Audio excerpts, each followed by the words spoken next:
Another day, another video, and away we go. So we're gonna just do a real quick recap on yesterday's Euthyphro.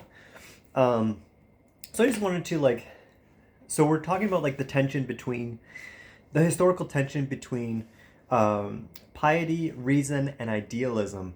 So in the text itself, we were looking at piety versus reason. So Socrates is introducing reason as something that should be put above piety in terms of how we should conduct our lives.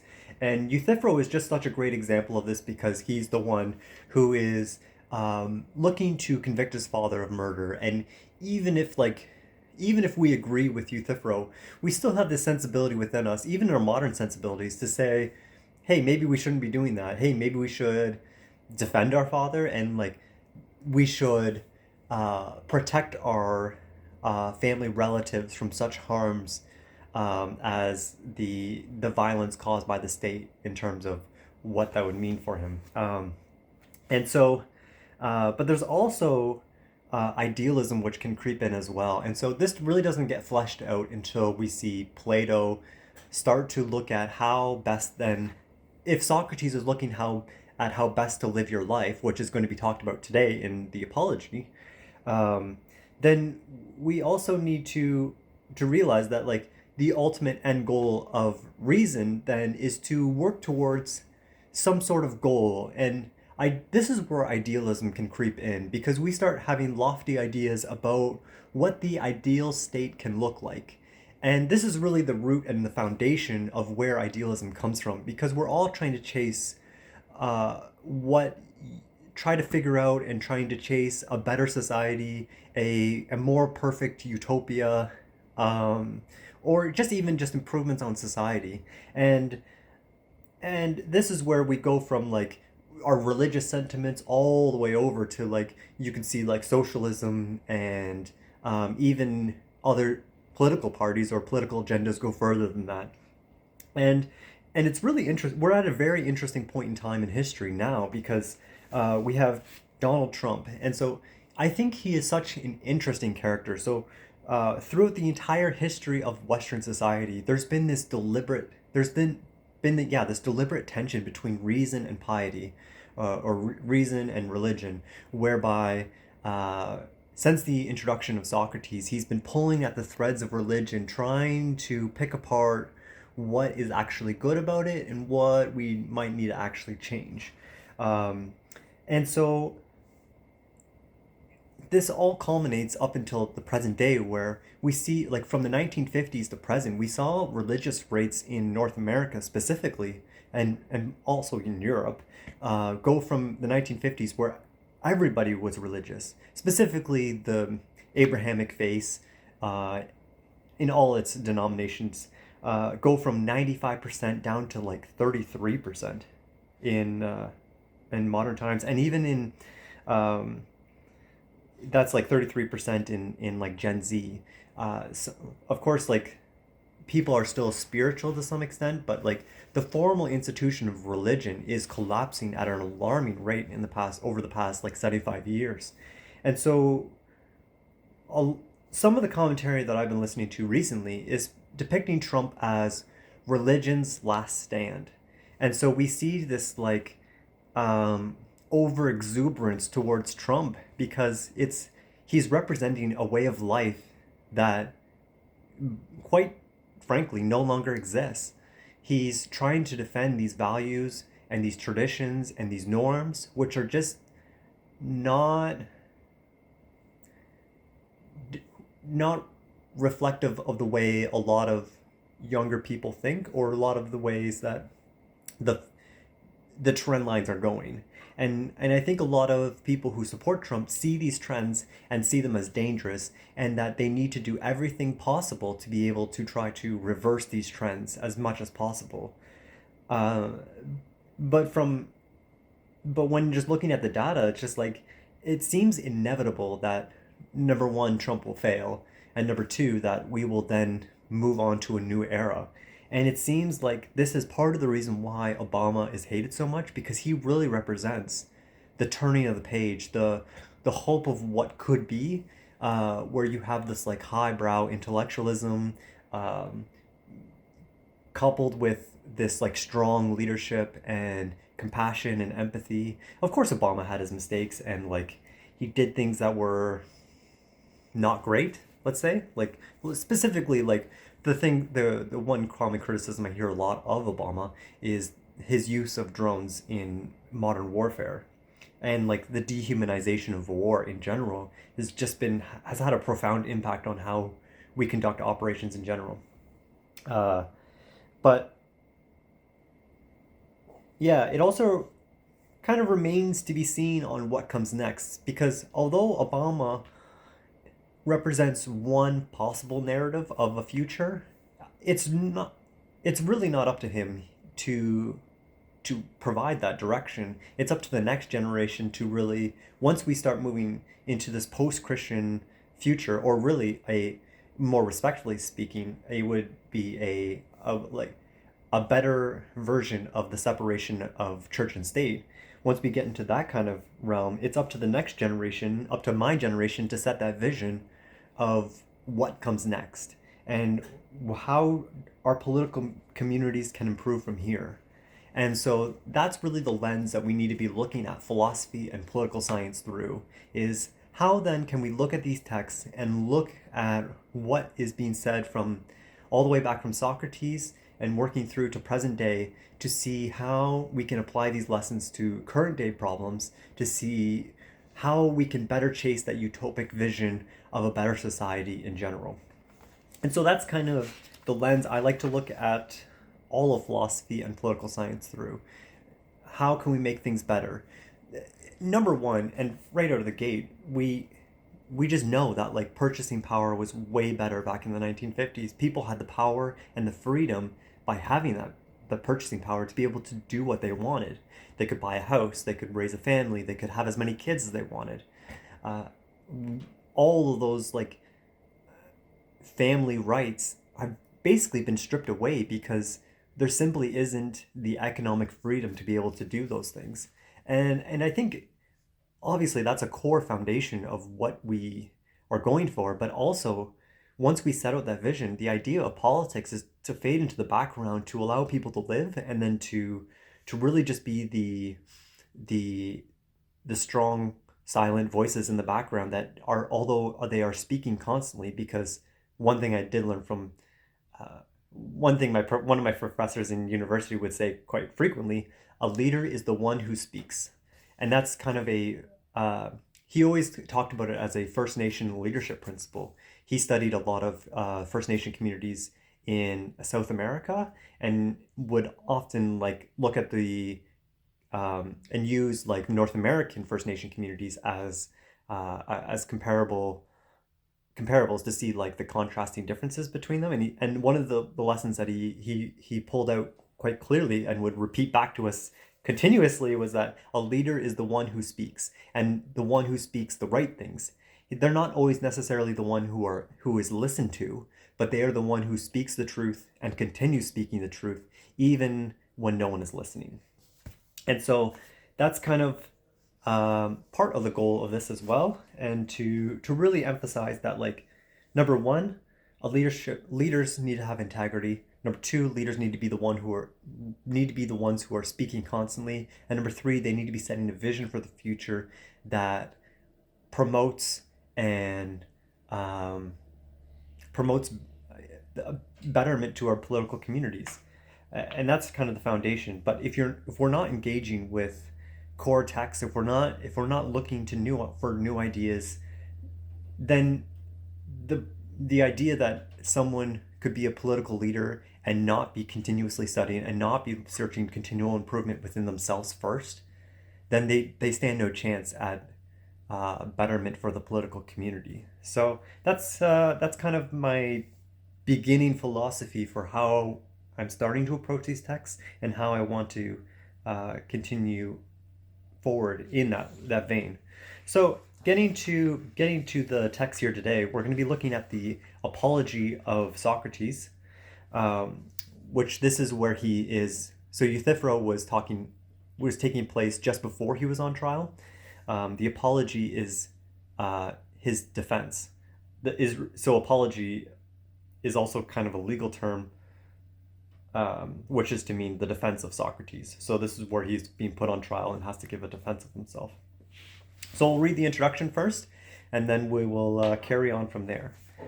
And yeah, we're trying sitting down today, so we'll see if I can manage sitting still for the whole time, or if I end up inevitably walking around. So we'll see how things go and enjoy it. So introduction. Plato's Apology of Socrates. Plato regarded the trial and death of his teacher Socrates as the turning point in his life. In Socrates' fate, Plato discovered the heart and problem of man and politics. He portrayed that problem succinctly and unforgettably in the Apology. Life's most urgent question is, how should I live? It is answered, at least in part, by the answer to another question: what are the highest beings? For in both private and public life, men are guided by what they most look up to or respect. The life of a political community is grounded in shared convictions about what truly matters. The Athenians regarded the gods of the city as the highest beings, and believed that one should live by obeying the laws sanctioned by the gods.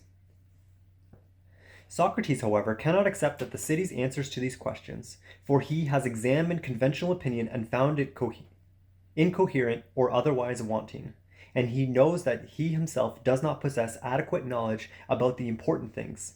Socratic skepticism challenges civic dogmatism.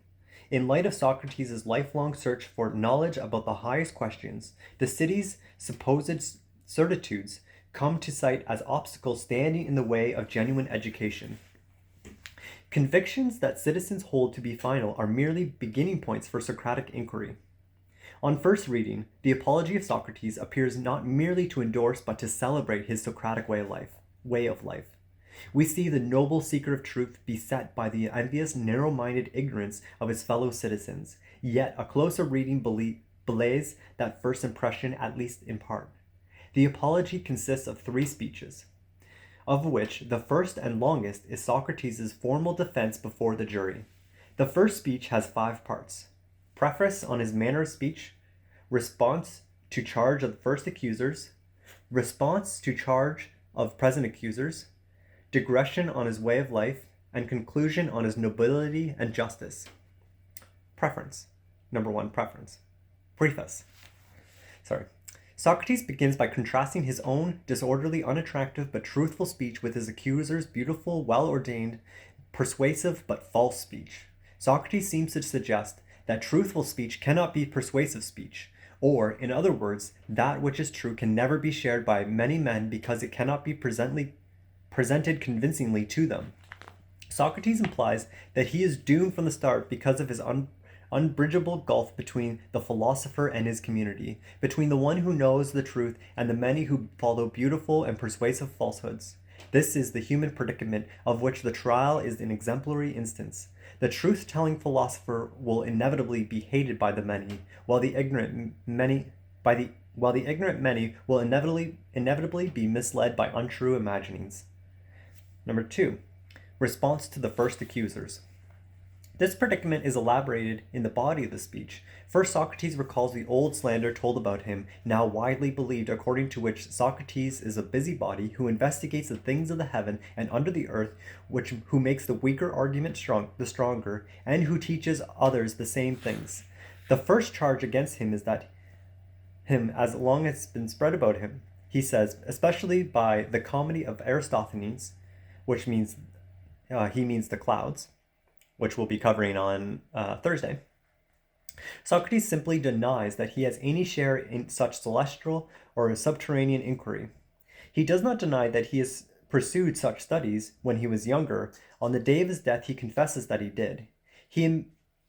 Socrates notes that people who engage in such inquiry are reputed to be atheists.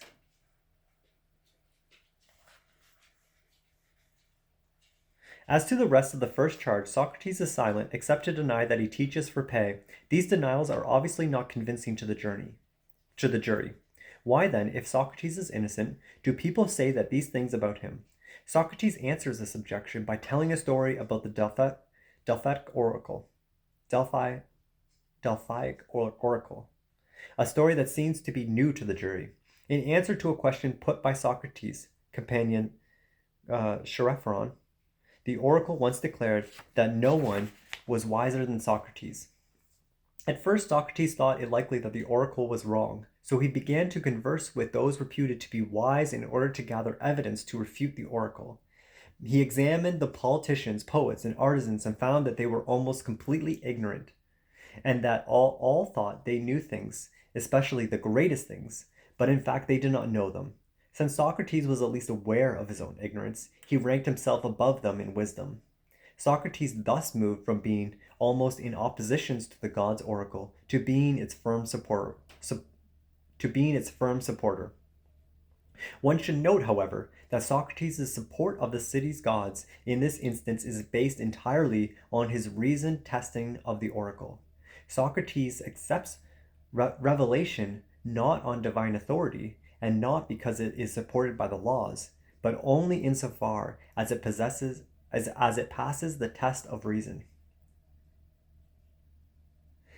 As a result of his frequent and embarrassing refutations, the Athenians who make any claim to wisdom, Socrates has incurred hatred and envy. Further, the youth who follow him also imitate him and make their elders look foolish by showing up their ignorance. In this way, says Socrates, arose a charge of corrupting the youth, to which was added the impiety charge, ready at hand against all who philosophize. The oracle story implies that Socrates had already had a reputation for wisdom, even if only among Chaerephon, and other admirers, before he began his examinations of the opinions of his fellow Athenians. The oracle therefore represents a turning point in Socrates' life, from one kind of inquiry to another, perhaps away from his youthful astronomical and physical studies, certainly toward the distinctively Socratic concern with moral and political opinions. This turn to the examination of opinions brought Socrates into conflict with the city as such, for his doubt on the worth of generally accepted opinions was also a challenge to the most authoritative opinions, those which concerned the city's gods and the city's laws. Socrates made thematic the political and moral questions that were to some extent implicit, as Aristophanes' Cloud suggests. In his investigations of nature, by virtue of this turn, philosophy became political. Socrates' challenge was rightly perceived by the fathers of his young followers as an attack on their paternal and political authority. This attack touched not merely their vanity, that was painful enough, but their most deeply cherished convictions about the meaning and conduct of human life. By what right did this ugly old man, this Pied Piper and wise guy, presume to question those beliefs on which the family and city depended, indeed, which constituted their very reason for being? Number 3. Response to the present accusers. Socrates now responds to the charge of the present accusers, the charge for which he is on trial. He conducts his defense here by showing that Meletus, his accuser, cannot offer a consistent account of the charge against him. Socrates does not, however, establish his own innocence to the charge of corrupting the young. He gives two answers. First, he elicits from Meletus the assertion that the laws, or rather the multitude of citizens who know the laws, are the best educators of the young, while Socrates alone corrupts them. Socrates responds that one or a few are many, or more likely than many, to be expert educators, just as the few competent in the art of horsemanship. Second, Socrates argues that he could not intentionally corrupt, that is, harm the young, because he is well aware that harming someone is likely to lead to harm in retaliation, and if he harms the young unintentionally, out of ignorance, then he deserves instruction, not punishment. Socrates' response to the impiety charge is no more convincing. It amounts simply to a proof that Meletus contradicts himself. Socrates is completely silent about whether he believes in any gods at all, let alone the gods of the city. Yet, as he admits, this is the heart of Meletus' charge against him. In view of the weakness of his defense, and considering the admissions Socrates has made in the defense against the first accusers, it is safe to say that he is guilty of the formal charges against him. He does not believe in the gods in which the city believes, for he knows that he does not know the truth about them. He corrupts the young, for he teaches them to disbelieve in the authority of the gods and laws by insisting that firm knowledge replace mere opinion about them. Number 4, discretion on his way of life. But Socrates' defense does not end here. He continues to speak at considerable length, opening up the question of his way of life. This apparent discretion constitutes the heart of his defense. For if Socrates' way of life is good... Sorry, I gotta let the dogs out. I'll be back. Alright, here we go. Hey.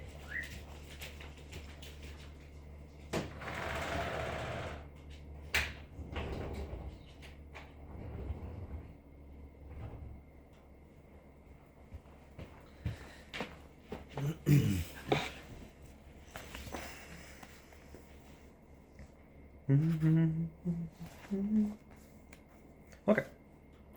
For if Socrates' way of life is good, then the city's understanding of impiety and corruption must be judged deficient. This part of his speech is divided into 2 parts, each introduced by anticipating an objection that might be raised against Socrates' conduct.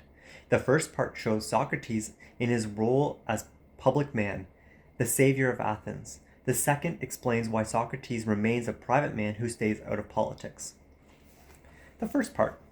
Socrates compares himself to Achilles, the warrior hero of Homer's Iliad.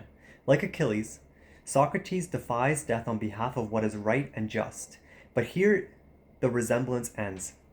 I'll just say notably, the Iliad was obviously a poem by Homer, and I think it was dated around 800 BCE, and I believe most of this, like Socrates, Plato, and then that's all around like 400. So like it was several centuries before those poems were written and verbally told down, like passed down generation by generation for several centuries before Socrates comes on the scene and what's going on here.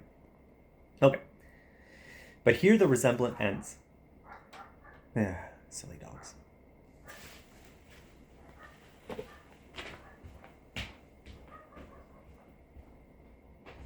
Okay, come on.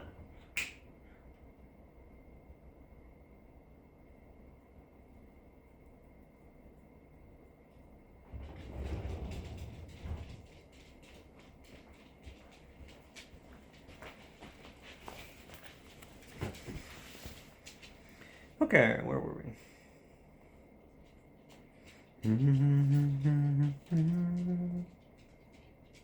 But here the resemblance ends. In fact, Socrates implicitly proposes himself as a successor of the Homeric hero. The real man must give way to the genuine human being. Socrates' quiet conversations and exhortations to care for prudence, truth, and the good of the soul replace Achilles' blood deeds of war. By promoting himself as the new Achilles, Socrates challenges the young man's attachment to a tradition that endorses the life of manly self-assertion and political ambition. But Socrates fails in his attempt to legislate, so to speak, a new way of life for Athens by teaching the jurors to become admirers of Socrates and philosophy. He is no Homer, whose poetry was said to have taught all Greece its gods and manner of life.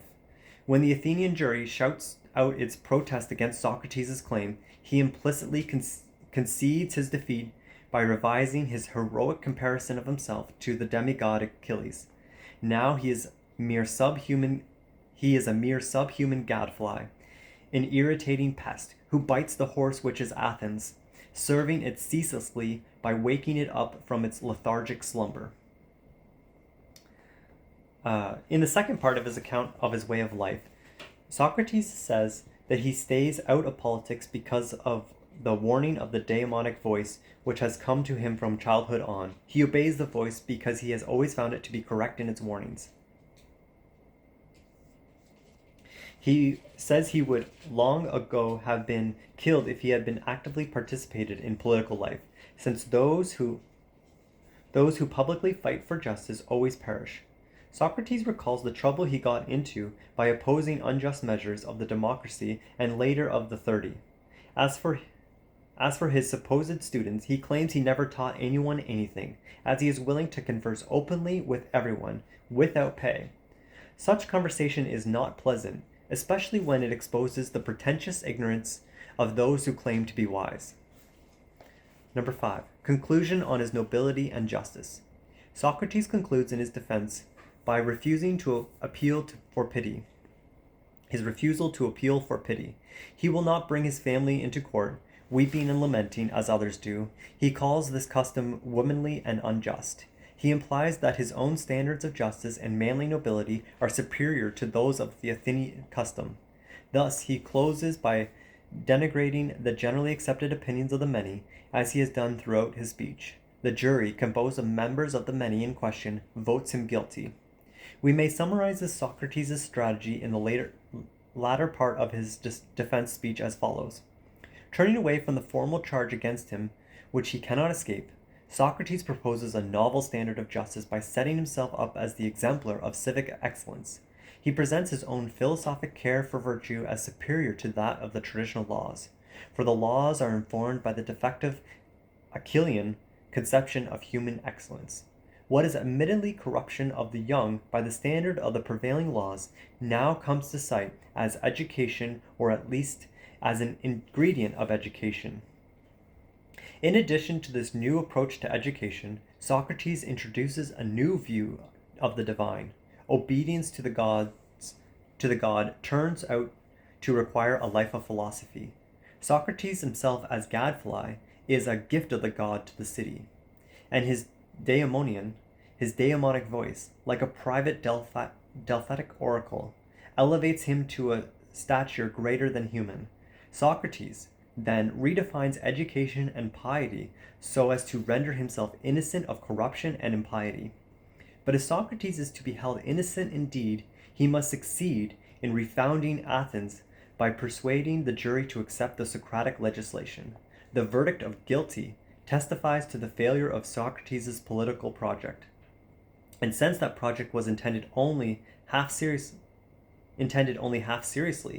Socrates' fall is not the tragedy it appears to be, but rather something more like a fractal satyr drama. I'm not sure what that means. Second speech, the counterproposal. After announcement of the verdict, Socrates' accuser, Meletus, proposes the death penalty. Socrates must offer a counterproposal, and the jury will vote for one or the other of the two proposed penalties.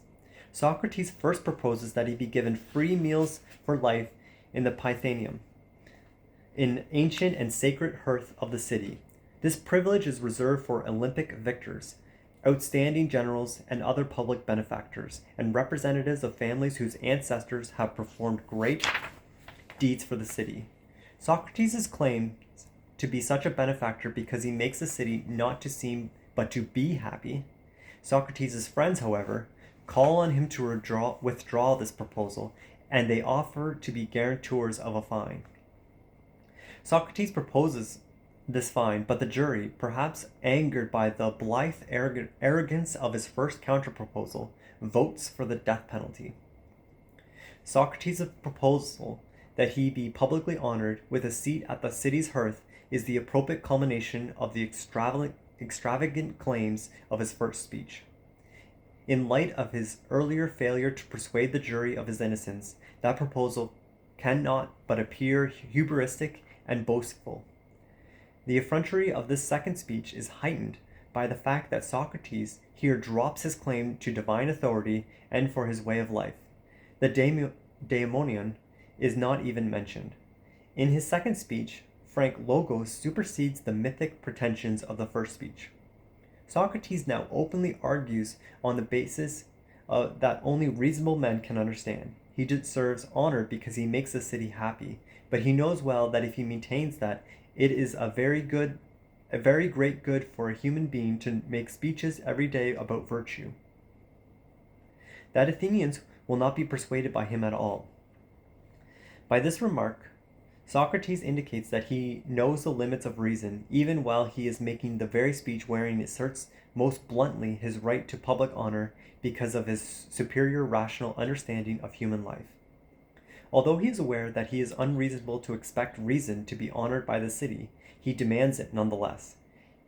Thus, he deliberately brings on the condemnation to death.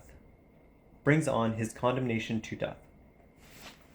Third speech, parting words to the jury.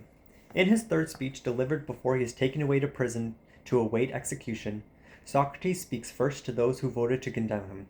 He predicts that his followers, who are much harsher than him, will avenge his death by taxing the Athenians with Socratic reproaches even more than he did while alive. Then, to those who voted to acquit him, Socrates says that he will tell stories or myths as a sign that the trial's outcome is nothing bad. He mentions that the daemonian did not oppose him as he spoke. He then presents two arguments that death is good. First, it is good because it is like sleep. Second, if death does lead to an afterlife, as people say, Socrates will simply continue the way of his life as he led on earth, conversing with and questioning those with whom he met there, especially those with great reputations. Socrates takes leave of the acquitters by exhorting them to believe that the gods always take care of good men. Socrates does not say whether he believes this. As for himself, he says that he is now best for him to be released from troubles. This remark implies that Socrates' defense, which in a certain light appears to be a choice for death, was not governed by the sort of abstract considerations about the nature of death which he just rehearsed, but rather by weighing the particulars of the situation he was facing. Perhaps Xenophon suggests he chose to escape the burdens of incipient old age. More likely, Socrates thought to demonstrate through the event of his trial and death the truth of man's relation to the city, and to this end he seized the occasion of Meletus's indictment of himself when he was an old man. On first reading, the Apology of Socrates seems to present a critique of political life from the point of view of philosophy. The citizens and their politicians are necessarily boasters, for they claim to know things about which they hold only opinions, not knowledge. But Socrates and Plato also allows us to see philosophy from the city's standpoint. Socrates appears to disrupt prevailing opinion without providing a satisfactory second opinion to replace it. Exhorting the citizens to embrace virtue is not enough, for Socrates denies that the generally accepted understanding of virtue is adequate.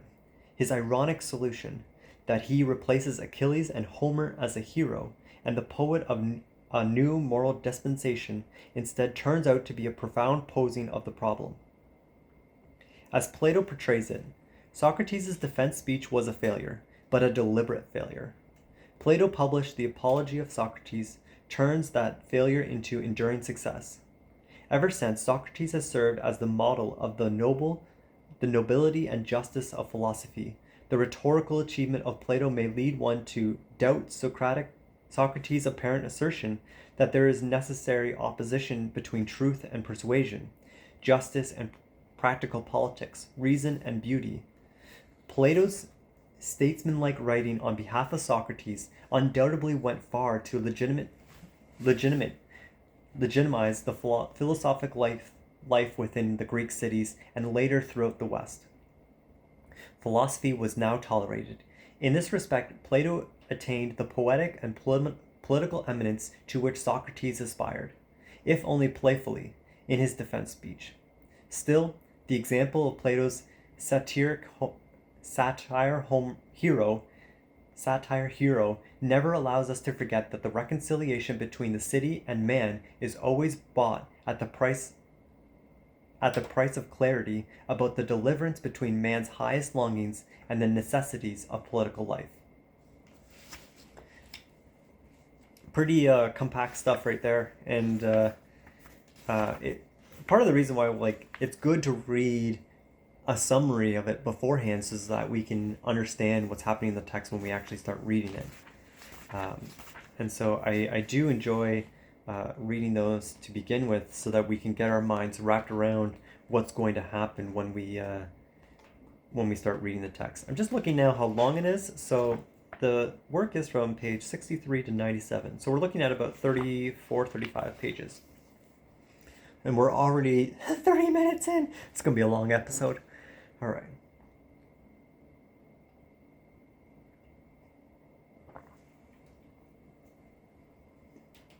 I don't know if you can see it, but just outside of you is a chalkboard.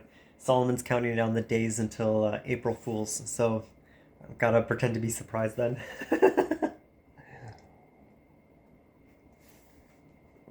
All right, here we go. The actual text of, the translated text of the Apology of Socrates. How exciting! I should note who the actual author of this, the introduction is, because it's really helpful and really nice to read.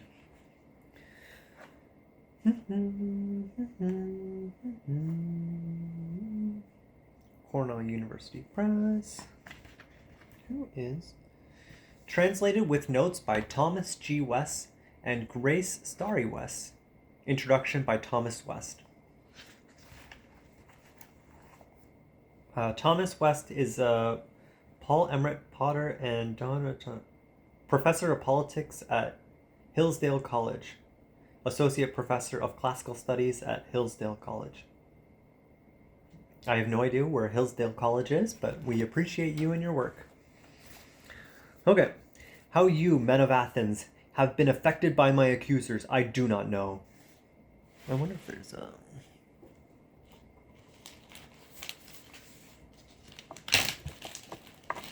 Okay, here we go. For my part, even I clearly forget myself because of them. So persuasively did they speak, and yet they have said, so to speak, nothing true. I wondered most at one of the many falsehoods they told when they said that you should be aware that you are not deceived by me, since I am a clever speaker. They are not ashamed that they will immediately be refuted by me, indeed, so as soon as it becomes apparent that I am not a clever speaker at all. They seem to me to be most shameless of them. Unless, of course, they call a clever speaker the one who speaks the truth. For if this is what they are saying, then I too would agree that I am an orator, but not of their sort. So they, as I say, have said little or nothing true, while from me you will hear the whole truth. But by Zeus, men of Athens, not beautifully spoken speeches like theirs, adorned with phrases and words. Rather, what you hear will be spoken at random in the words that I happen upon. For I trust that the things I say are just, and that none of you expect otherwise, for surely it would not be becoming. Men, for someone of my age to come before you, fabricating speeches like a youth. And men of Athens, I do very much beg and beseech this of you. If you hear me speaking in my defense with the same speeches I am accustomed to speak both at the marketplace and money tables, where many of you have heard me, and elsewhere, do not wander or make a disturbance because of this. For this is how it is. Now it is the first time I have come before a law court, at the age of 70. Hence I am simply foreign to the manner of speech here. So just as, if I really did happen to be a foreigner, you would surely sympathize with me if I spoke in the dialect and way in which I was raised, so also I do beg this of you now. Leave aside the manner of my speech, for perhaps it may be worse, and perhaps better, and indeed, instead consider the very thing and apply your mind to this, whether the things I say are just or not, for this is the virtue of a judge, while that of an orator is to speak the truth. So first, men of Athens, it is just for me to speak in defense against the first false charge against me and the first accusers, and against the later charges and the later accusers.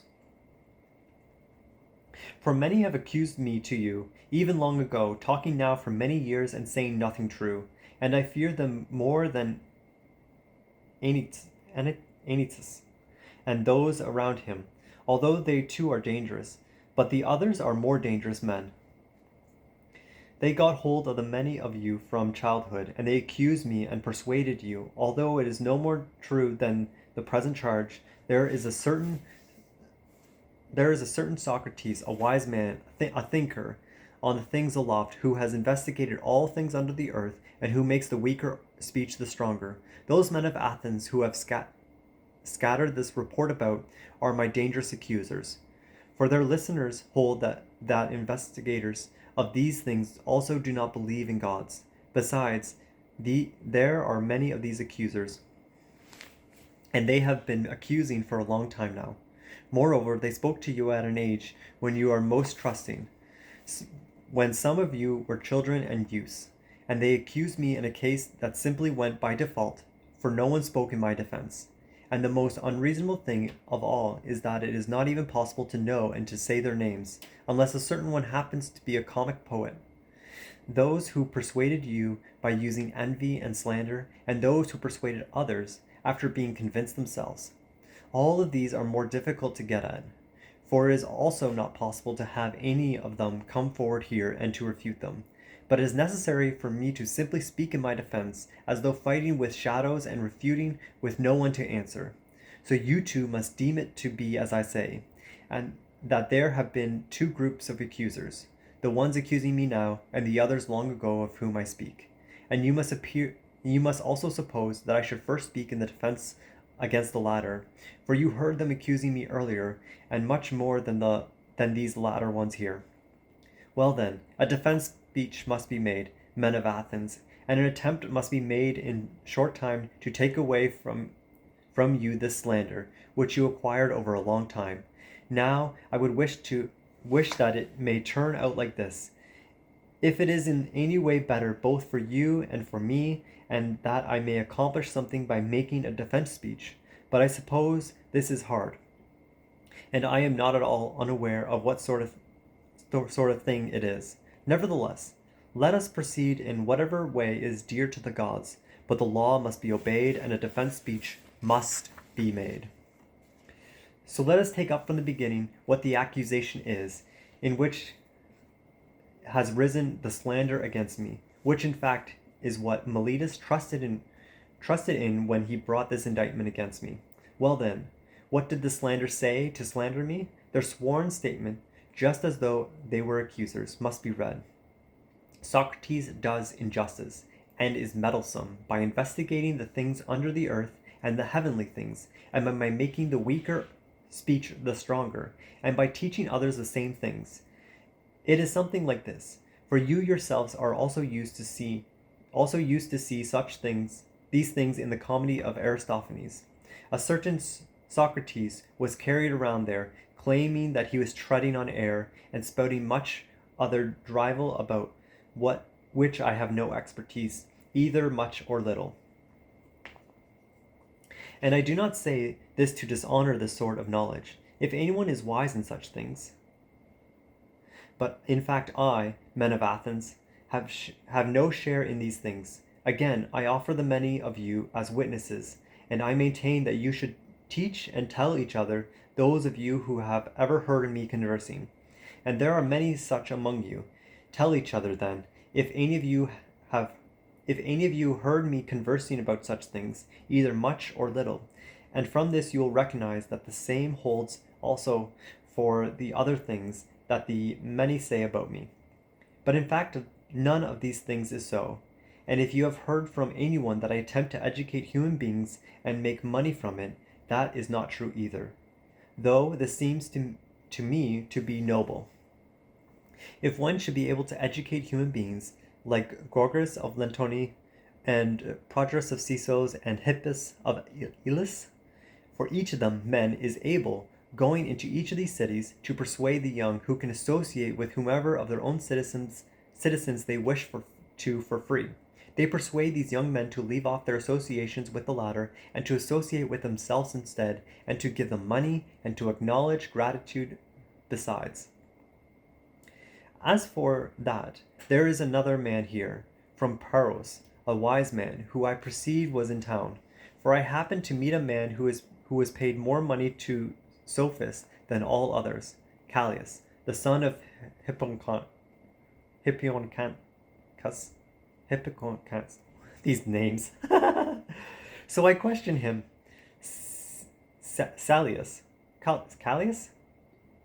I said, if your two sons had been born colts or calves, we would have been able to get and hire an overseer for them who could make the two of them noble and good in their appropriate virtue, and he would have been someone from among those skilled with horses or skilled in farming.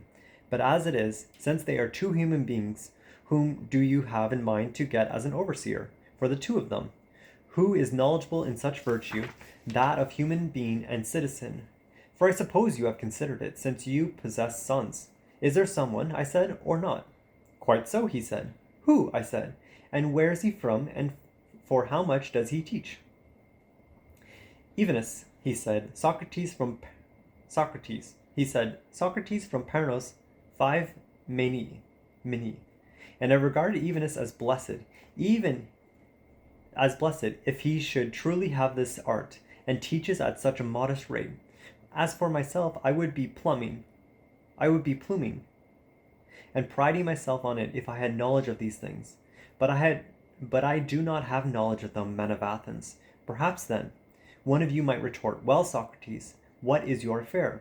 Where have these slanders against you come from? For surely, if you were in fact practicing nothing more uncommon than others, such a report and account would not have arisen, unless you were doing something different from the many. So tell us what it is, so that we do not deal unadvisedly with you. In this, it seems to me, what the speaker says is just, and I will try to demonstrate to you whatever it is that has brought to me this name and slander. So listen. Now perhaps I will seem to some of you to be joking. Know well, however, that I will tell you the whole truth, for I, men of Athens, have gotten this name through nothing but a certain wisdom. Just what sort of wisdom is this? That which is perhaps human wisdom, for probably I am wise in this. But those of whom I just spoke might perhaps be wise in some wisdom greater than human, or else I cannot say what it is, for I, at least, do not have knowledge of it, but whoever asserts that I do lies, and speaks in order to slander me. Now please, men of Athens, do not make a disturbance, not even if I seem to you to be boasting somewhat, for not mine is the story that I will tell. Rather, I will refer it to a speaker trustworthy to you, of my wisdom, if indeed it is wisdom of any kind, and what sort of thing it is, I will offer to you as witness the god in Delphi. Now you know Sheraphon, no doubt. He is my comrade from youth as well as comrade in multitude, and he shared in your recent exile and returned to you. You do know what sort of man Cheraphon was, how vehement he was in whatever he would set out to do, and in particular he once even went to Delphi and dared to consult the oracle about this. Now, as I say, do not make disturbances, men. And he asked whether there was anyone wiser than I. The Pythia replied that no one was wiser, and concerning these things his brother here will be a witness for you, since he himself has met this end. Now consider why I say these things. I am going to teach you where the slander against me has come. When I heard these things, I pondered them like this. Whatever is the god saying, and what riddle is he posing? For I am conscious that I am not all wise, either much or little. So whatever is he saying when he claims that I am the wisest? Surely he is not saying something false, at least, for that is not sanctioned for him. And for a long time I was at a loss about whatever he was saying. But then, very reluctantly, I turned to something like the following investigation of it. I went to those reputed to be wise on the ground that there, if anywhere, I would refute the divination, and show the oracle that this man is wiser than I, but you declared that I was the wisest. So I considered him thoroughly. I need not speak of him by name, but he was one of the politicians, and when I considered him and conversed with him, men of Athens, I was affected something like this. It seemed to me that this man seemed to be wise, both to many other human beings, and most of all to himself, but that he was not. And then I tried to show him that he supposed he was wise, but was not. So from this I became hateful both to him and to the many, to those present. For my part, as I went away, I reasoned with regard to myself. I am wiser than this human being, for probably neither of us knows anything noble and good, but he supposes that he knows something when he does not know. While I, just as I do not even suppose that I know. I am likely to be a little bit wiser than he in this very thing, that whatever I do not know, I do not even suppose that I know. For there I went somewhere to someone else, to one of those reputed to be wiser than he, and these things seemed to me to be the same, and there I became hateful both to him and to many others. After this, then, I kept going after one after another, all the while perceiving with pain and fear that I was becoming hated. Nevertheless, it seemed to be necessary to regard the matter of the God as most important. So I had to go, in considering what the oracle was saying, to all those reputed to know something, and by the dog, men of Athens, for it is necessary to speak the truth before you, I swear I was affected something like this. Those with the best reputation seemed to be to me nearly the most deficient in my investigation in accordance with the God, while others were more paltry reputations seemed to be men more fit in regard to being prudent. Indeed, I must display my wandering to you as a performing of certain labors, so that the divination would turn out to be unrefuted. After the politicians, I went to the poets, those of tragedies and Datharams, and the others, in order that there I would catch myself in the act of becoming more ignorant than they. So I would take up these poems of theirs, which it seemed to me they had worked on the most. I would ask them thoroughly what they meant, so that I might learn something that from them at the same time. I am ashamed to tell you the truth, men. Nevertheless, it must be said, almost everyone present, so to speak, would have spoken better than the poets did about the poetry that they themselves had made. So again, also concerning the poets, I soon recognized that they do not make what they make by wisdom, but by some sort of nature and while inspired, like the diviners and those who deliver oracles. For they too say many noble things, but they know nothing of what they speak. It was apparent to me that the poets are also affected in the same sort of way. At the same time, I perceived that they supposed, on account of their poetry, that they were the wisest human beings also in other things, in which they were not. So I went away from there too, supposing that I had turned out to be superior to them in the very same thing in which I was to the politicians. Finally, then, I went to the manual artisans, for I was conscious that I had knowledge of nothing, so to speak, but I knew that I would discover that they, at least, had knowledge of many noble things. And I was not played false about this. They did have knowledge of things that I did not have knowledge of, and in many ways were wiser than I. But men of Athens, the good craftsmen also seemed to go wrong in the same way as the poets, because he performed this art nobly. Each one deemed himself wisest also in other things, the greatest things, and also discordant note of theirs seemed to hide that wisdom. So I asked myself on behalf of the oracle whether I would prefer to be as I am, being in no way wise in their wisdom or ignorant of their ignorance, or to have both things that they have. I answer myself and the oracle that it profits me to be just as I am. In this examination, men of Athens, from which I have incurred many hatreds, the sword of the harshest and gravest, so that many slanders have arisen from them, and I got this name of being wise. For those present on each occasion suppose that I myself am wise in the things concerning which I refute someone else, whereas it is probable, men, that really the God is wise. The God is wise, and that in this oracle he is saying that human wisdom is worth little or nothing. And he appears to say this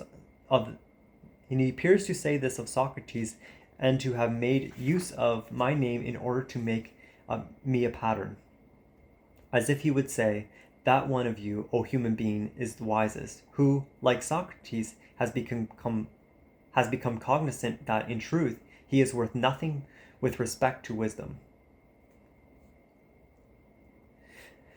That is why even now I still go around seeking and investigating in accordance with the God any townsman or foreigner I suppose to be wise.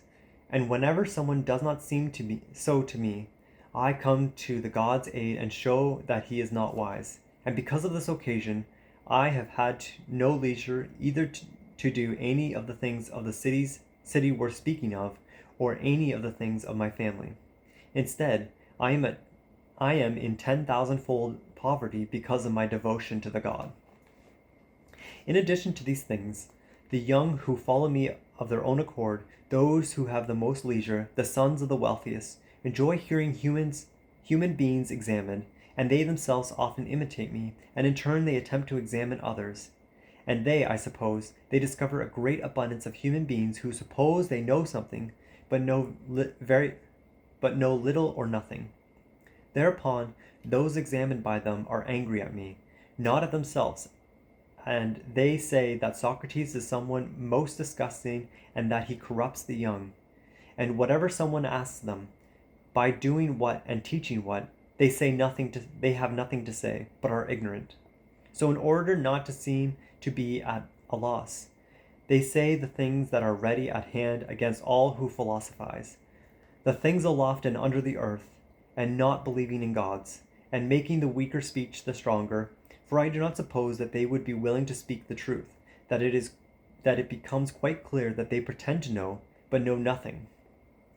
So since they are, I suppose, ambitious and vehement and many, and since they speak about me in organized and persuasive ways, they have filled up your ears, slandering me vehemently for a long time. From among these men, Meletus attacked me, and Antius and Lyson. Meletus being vexed on behalf of the poets, Antius on behalf of the craftsmen and politicians, and Lyson on behalf of the orators.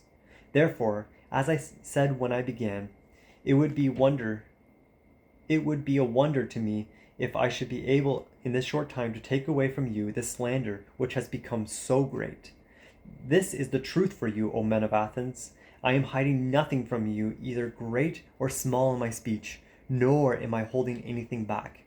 And yet I know rather well that I incur hatred by these very things, which is also a proof that I speak the truth, and that this is the slander against me, that these are its causes. Whether you investigate these things now or later, you will discover that it is so. So about these things which the first accusers accuse me of, let this be a sufficient defense speech before you. But against Meletus, the good and patriotic, as he says, and the later accusers, I will try to speak next in my defense. Now again, just as though these were other accusers, let us take up their sworn statement. It is something like this.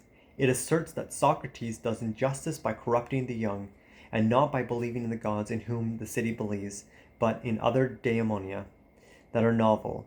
The charge is of this sort. But let us examine each one of these parts of this charge. Now he asserts that I do injustice by corrupting the young, but I, men of Athens, assert that Meletus does injustice, in that he jests in a serious manner, easily bringing human beings to trial, pretending to be serious and concerned about things for which he never cared at all. That this is so, I will try to display to you as well. Now come here, Meletus, tell me, do you not regard it as most important how the youth will be the best possible? Meletus, I do. Socrates, come now, tell these men who makes them better, for it is clear that you know, since you care at least. For since you have discovered the one who corrupts them, as you say, namely me, you are bringing me before these men and accusing me. But the one who makes them better, come, tell them and reveal to them who it is. Do you see, Meletus, that you are silent and have nothing to say?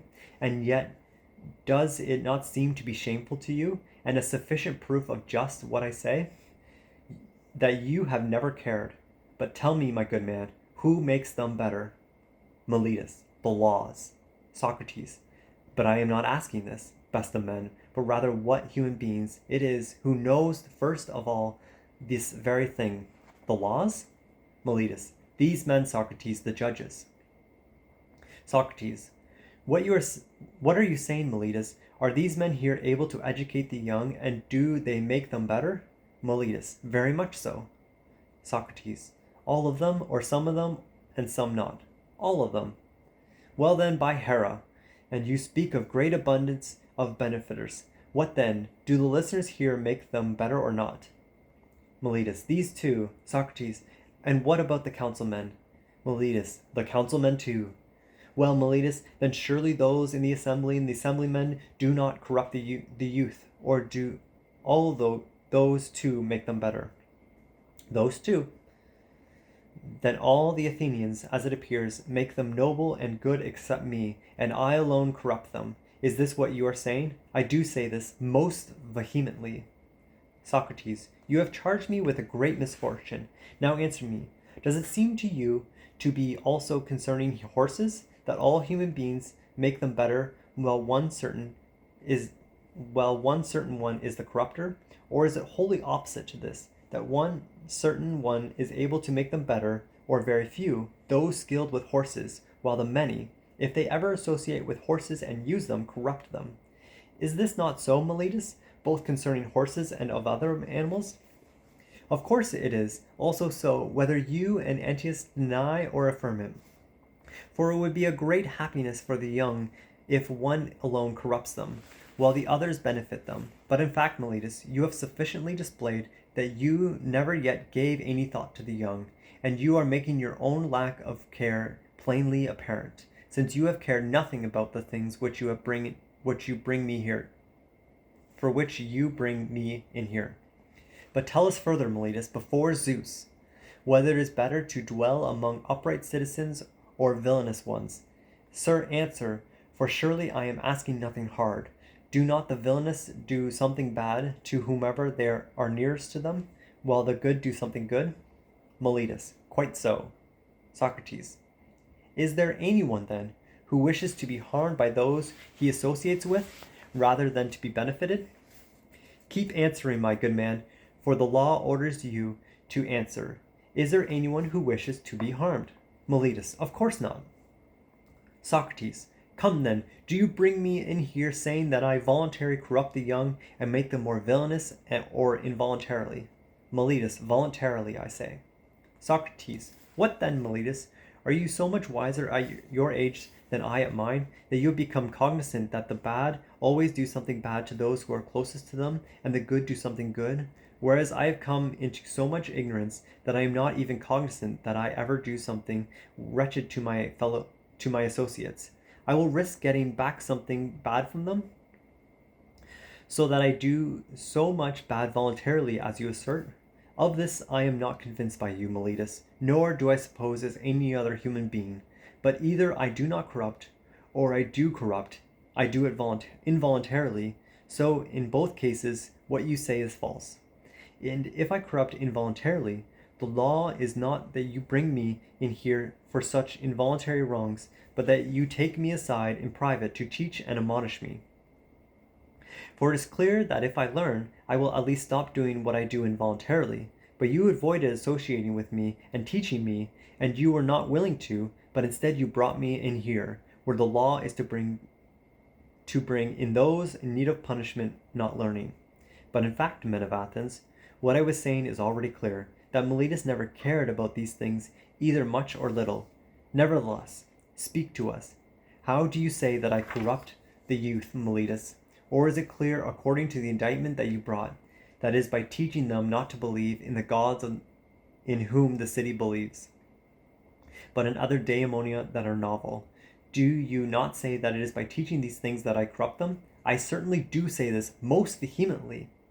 Socrates, then before these very gods, Meletus, about whom our speech now is, speak to me and to these men still more plainly, for I am not able to understand whether you are saying that I teach them to believe that there are gods of some sort, and so I myself do believe that there are gods and am not completely atheistic, and do not do injustice in this way, but that I do not believe in those in whom the city believes, but in others, and this is what you charge me with.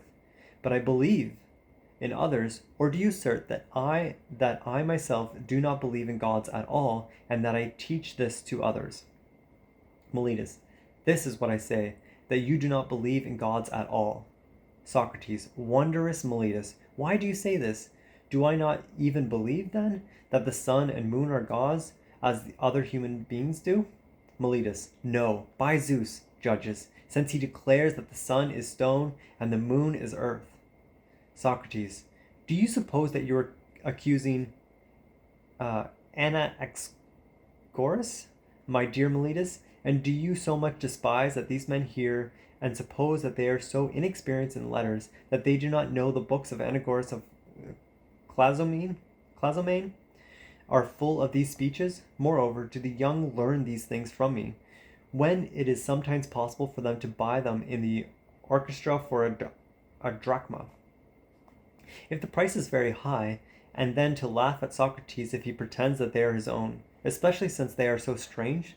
But before Zeus, is this how I seem to you? Do I believe there is no God? Meletus, you certainly do not. By Zeus, not in any way at all.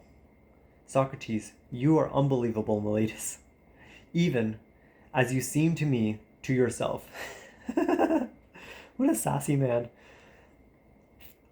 This man seems to me, men of Athens, to be very hubristic and unrestrained, and simply to have brought this indictment with a certain hubris and unrestraint and youthful rashness. He is like someone testing me by putting together a riddle. Will Socrates the wise recognize that I am jesting and contradicting myself, or will I deceive him and the rest of the listeners? For he himself appears to me to be contradicting himself in the indictment, as if he were to say, Socrates does injustice by not believing in the gods, but by believing in the gods. And yet this is the conduct of one who jokes. Now consider with me, men, how he appears to me to be saying this, and you answer this, Meletus. But you others, as I begged of you from the beginning, please remember not to make disturbances if I make the speeches in my accustomed way. Is there any human being, Meletus, who believes that there are human matters, but does not believe in human beings? Let him keep answering, men, and let him make disturbances again and again. Is there anyone who does not believe in horses, but believes in horse matters? Or anyone who does not believe in flute players, but believe in flute matters? There is not, best of men, if you do not wish to answer. I say it for you and for others, but at least answer what comes next. Is there anyone who believes that there are daemonic matters, but does not believe in the daemons? Meletus, there is not. Socrates, how helpful you were in answering reluctantly when compelled by these men. Now then, you say that I believe in and teach daemonia. So whether they are novel or ancient, at any rate, I do believe in daemonia according to your speech, and you also swore to this in the indictment. But if I believe in daemonia, then surely there's also a great necessity that I believe in the daemons. Is this not so? Of course it is. I set you down as agreeing, since you do not answer. And so we do not believe that daemons are either gods or children of gods. So do you affirm this or not? Meletus, quite so. Socrates, therefore, if I do believe in daemons, as you say, and if, on the one hand, daemons are gods of some sort, then this would be for what you are riddling and jesting about when you say that I do not believe in the gods, and again, that I believe in the gods, since, in fact, I do believe in daemons. On the other hand, we should figure out daemons, what that means, because they're using it over and over again, and we've gone over it in class before, way back when, but it's been such a long time that I should have looked this up beforehand, but I'm guessing that it is in one of the subnotes here, because it's from a Greek word, and the daemons, it's something to do with democracy, way of thought, or something of that sort is my inclination to think of it as. But I'm really not seeing it here.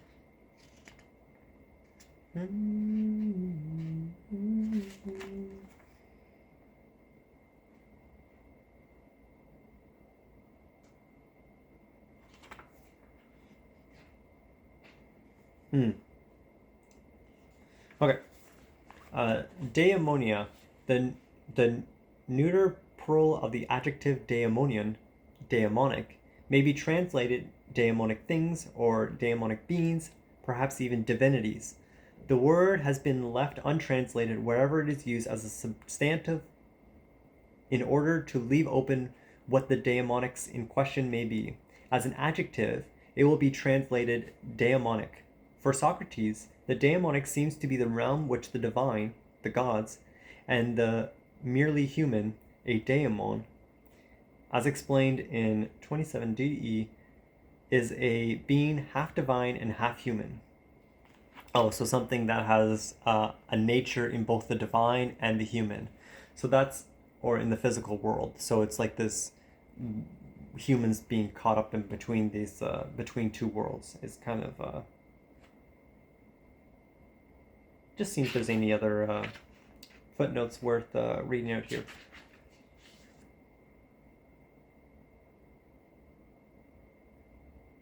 So they just left it untranslated for this specific purpose. Okay, let's find out where we were again.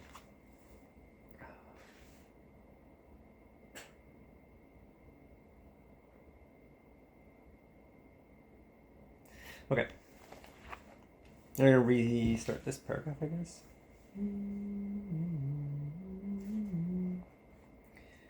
On the other hand, if daemons are certain... Was I saying that? Did I just flip this page? Socrates. Therefore, if I do believe in daemons, as you say, and if, on the one hand, daemons are gods of some sort, then this would be what I say to you. I say you are riddling and jesting about when you say that I do not believe in gods, and again that I believe in gods, since I in fact do believe in daemons.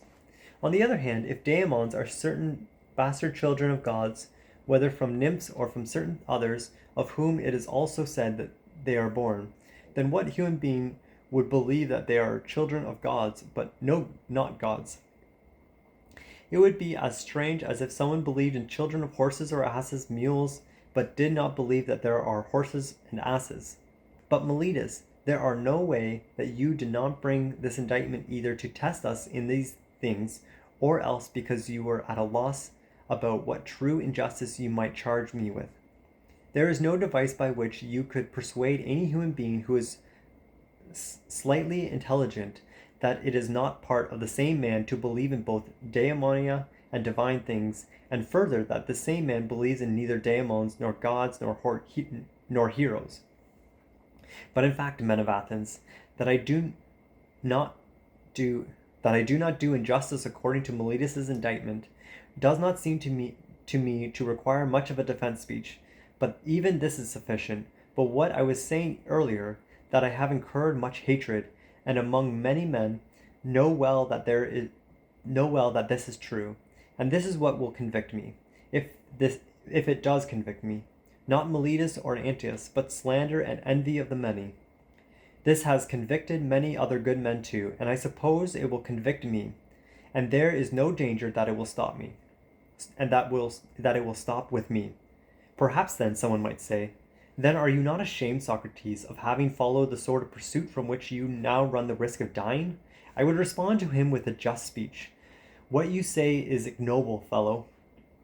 If you suppose that a man who is of even a little benefit should take into account the danger of living or dying, but not rather consider this alone which he acts, whether his accusations are just or unjust, and his deeds of a good man or a bad, for according to your speech, those of the demigods who met their end at Troy would be paltry, especially the son of Thetis.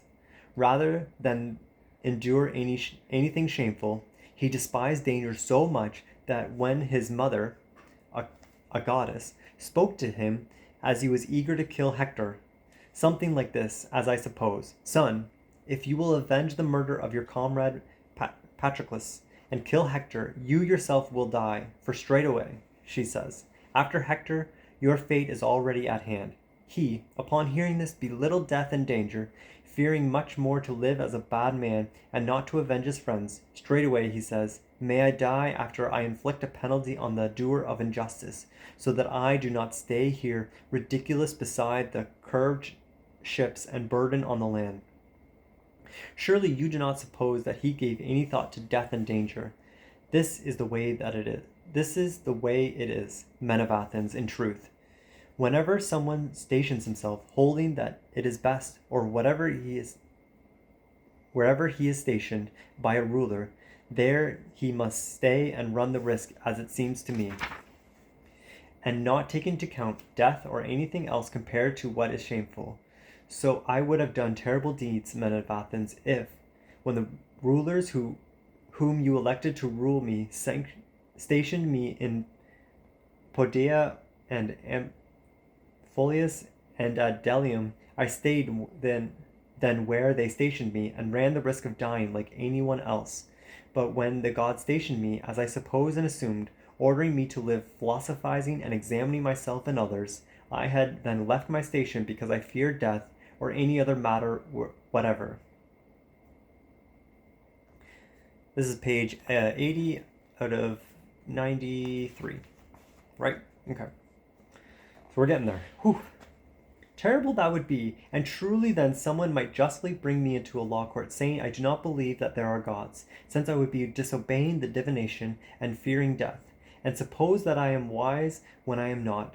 For to fear death, men, is in fact nothing other than to seem to be wise, but not to be so.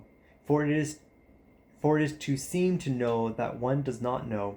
No one knows whether death does not even happen to be the greatest of all goods for the human being. But people fear it is as though they knew well that it is the greatest of evils. And how it is not that reproachable ignorance of supposing that one knows what one does not know. But I, men, am perhaps distinguished from the many human beings also here in this. And if I were to say that I am wiser than anyone in anything, it would be in this, that since I do not know sufficiently about the things in Hades, so also I suppose that I do not know. But I do know that it is bad and shameful to do injustice, and to disobey one's better, whether God or human being, so compared to the bad things which I know are bad. I will never fear or flee the things about which I do not know whether they even happen to be good. So that not even if you let me go now, and if you disobey Anytus, who said that either I should not have been brought in here at the beginning, or since I was brought in, that it is not possible not to kill me. If you would say to me with this regard, Socrates, for now we will not obey Anytus, we will let you go, but on this condition, that you no longer spend time in this investigation or philosophize. And if you are caught still doing this, you will die. If you were to let me go then, as I said, on these conditions, I would say to you, I, men of Athens, salute you and love you, but I will obey the god rather than you. And as long as I breathe and am able to, I will certainly not stop philosophizing. And I will exhort you and explain this to whomever of you I happen to meet, and I will speak just the sorts of things I am accustomed to. Best of men, you are an Athenian, from the city that is greatest and best reputed for wisdom and strength. You are not ashamed that you care for having as much money as possible and reputation and honor, but that neither care nor give thought to prudence and truth, and how your soul will be best possible. And if one of you disputes it and asserts that he does care, I will not immediately let him go, nor will I go away, but I will speak to him and examine him and test him. And if it does not seem to possess virtue, but only says he does, I will reproach him, saying that he regards the things worth the most as the least important, and the paltrier things as more important. I will do this to whomever, younger or older, I happen to meet, both foreigner and townsman, but more so as to the townsman, inasmuch as you are closer to me as kin. Know well, then, that the god orders this, and I suppose that until now no greater good has arisen for you in the city than my service to the gods, for I go around and do nothing but persuade you, both younger and older, not to care for bodies and money before, nor as vehemently as, how your soul will be best possible. I say, not from money does virtue come, but from virtue comes money, and all of the other good things for human beings become for other human beings both privately and publicly. If then I corrupt the young by saying these things, they may be harmful. But if someone asserts that what I say is other than this, he speaks nonsense. With a view to these things, men of Athens, I would say, either obey Anytus or not, and either let me go or not, since I would not do otherwise, not even if I were were going to die many times. Do not make disturbances, men of Athens, but abide by what I beggared of you. Not to make disturbances at the things I say, but to listen. For as I suppose, you will even be helped by listening. For in fact, I am going to tell you certain other things at which you will perhaps cry out. But do not do this in any way. For know well that if you kill me, since I am the sort of man that I say I am, you will not harm me more than yourselves. For Meletus nor Anthias would not harm me. He would not even be able to. For I suppose it is sanctioned that a better man may be harmed by a worse. For I do not suppose that it is sanctioned that a better man may be harmed by a worse. Perhaps, however, he might kill or banish or dishonor me. But this man no doubt supposes, and others too, that these are great evils. Well, I do not suppose that there are, but much rather doing what this man here is now doing, attempting to kill a man unjustly. So I, men of Athens, am now far from making a defense speech on my own behalf, as someone might suppose. I do it rather on your behalf, so that you do not do something wrong concerning the gift of God to you by voting to condemn me. For if you kill me, you will not easily discover another of my sort, who, even if it is rather ridiculous to say, has simply been set upon the city by the gods, as though upon a great and well-born horse who is rather sluggish because of his great size and needs to be awakened by some gadfly. Just so, in fact, the god seems to me to have set upon the city as someone of this sort. I awaken and persuade and reproach each one of you, and I do not stop settling down everywhere upon you the whole day. Someone else of this sort will certainly not easily arise for you men. Well, if you obey me, you will spare me. But perhaps you will be vexed, like a drowsy when they are awakened. And if you obey Antiochus and slap me, you would easily kill me. Then you would spend the rest of your days asleep, unless the god sends you someone else in this concern for you. That I happen to be someone of this sort, given to the city by the god, you might apprehend from this. It does not seem human, on one hand, that I would be careless of all my own things, and that for so many years now I have endured that the things of my family be uncared for, and on the other hand, that I always do your business, going to each of you privately, as a father or an older brother might do, persuading you to care for virtue. If I was getting something out of this, and if I was receiving pay while I exhorted you to these things, it would be somewhat reasonable. But as it is, even you yourself see that the accusers, who accuse me so shamelessly in everything else in this, have not been able to become so utterly shameless as to offer a witness to assert that I ever took any pay, or asked for it. For, I suppose, I offer a sufficient witness that I speak the truth, my poverty. Perhaps then it might seem to be strange that I do go around counseling these things and being a busybody in private, but that in public I do not dare to go up before your multitude to counsel the city.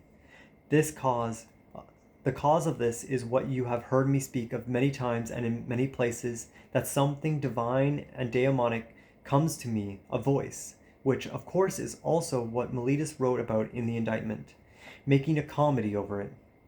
This is something which began for me in childhood. A sort of voice comes, and whenever it comes, it always turns me away from whatever I am supposed to do, but never turns me forward.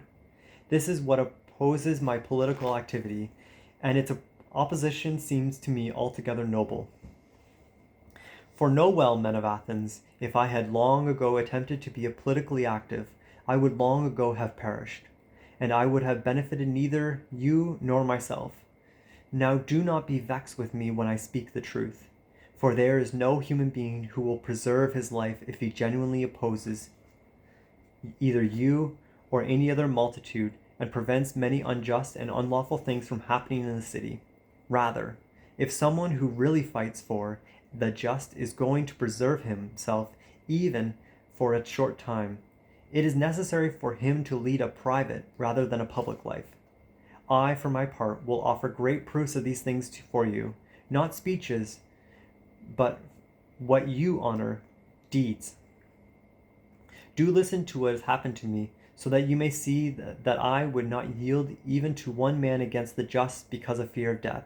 Even if I were to perish by refusing to yield, I will tell you vulgar things, typical of the law courts, but true. I, men of Athens, never held any office in the city except for being one on the council. And it happened that our tribe, Antichrist, held the Prytany, when you wished to judge the 10 generals as a group unlawfully. As it seemed to all of you in the time afterwards, I alone of Prytanis opposed your doing anything against the laws then, and I voted against it. And although the orators were ready to indict me and arrest me, and you were ordering and shouting, I supposed that I should run the risk with the law and the just rather than side with you because of fear of for fear of prison or death when you were counseling unjust things. Now this was when the city was still under the democracy. But again, when the oligarchy came to be, the 30 summoned 5 of us into the Tholis, and they ordered us to arrest Leon the Salaminian and bring him from Salamis to die. They ordered many others to do things of the sort, wishing that as many as possible would be implicated in the responsibility. Then, however, I showed again, not in speech but in deed, that I do not even care about death in any way at all. If it is not too crude to say, but that my whole care is to commit no unjust or impious deed, that government, as strong as it was,